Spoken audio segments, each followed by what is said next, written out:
प्रेम की शुरुआत सास और ससुर को ही करनी पड़ती है, क्योंकि बहू तो दूसरे घर से आई है।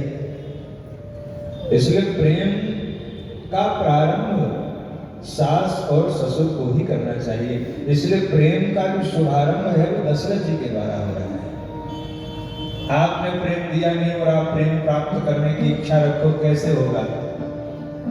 इसलिए दशरथ जी गोद में बैठाते हैं, वधू सप्रेम गोद बैठाई, और गोद में बैठा करके कौशल्या जी को समझा रहे हैं। सुनो सब देवियों, सब सावधान होकर के सुनने लगे।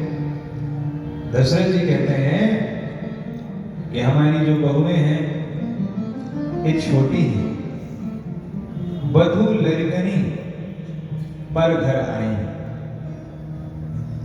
राख्यो नयन पलक की नाई। जो बात महाराज दशरथ ने कही है कौशल्या जी से और सब माताओं से, सब सासुओं से, अगर केवल भारतवर्ष की जितनी सासुएं हैं केवल इसी बात को आत्मसात कर लें, घर में कभी झगड़ा नहीं होगा। तो आप देखिए, तो कहते हैं ना, कहावत है कि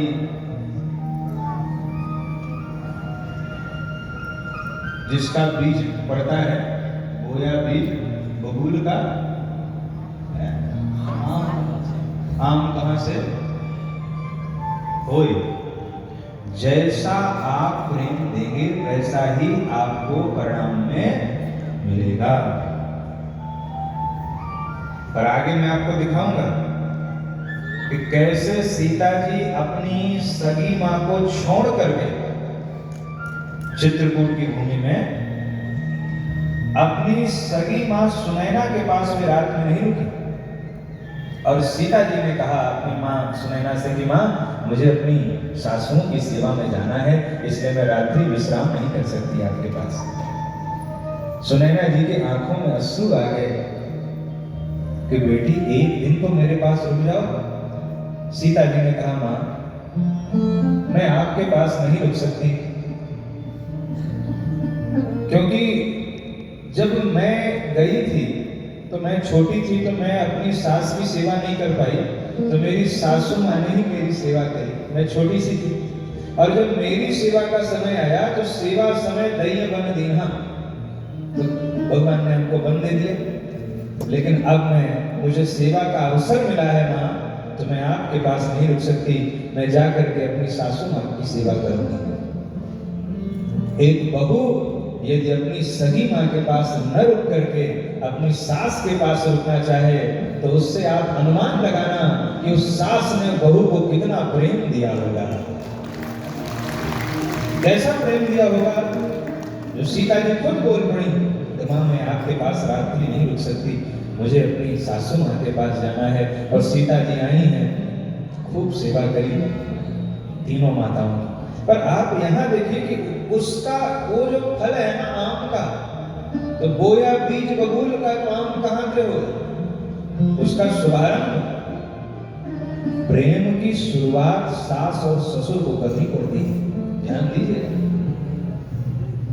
इसलिए यहाँ दशरथ जी सीता जी को गोद में बैठाए हुए हैं, दक्षिण हाथ में बैठाए हुए हैं, और क्या कह रहे हैं? वधू लड़कनी पर घर आई, वधू लड़कनी पर घर आई, राखे नयन पलक की नाई, राखे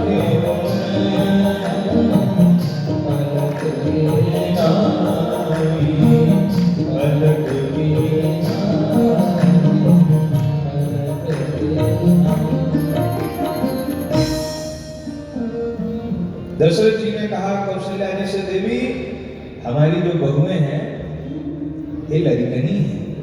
लड़कनी का मतलब क्या हुआ जी? बचपना, छोटी बच्चियां हैं। सबसे पहली शर्त यही है कि बधू लड़कनी, जब भी बहू से कोई गलती हो जाए तो उसको बहुत बड़ा नहीं समझना चाहिए। अरे भाई, आपकी उम्र 50 साल की है, उसकी उम्र 20 साल की है, तो आपके सामने बच्ची ही तो है।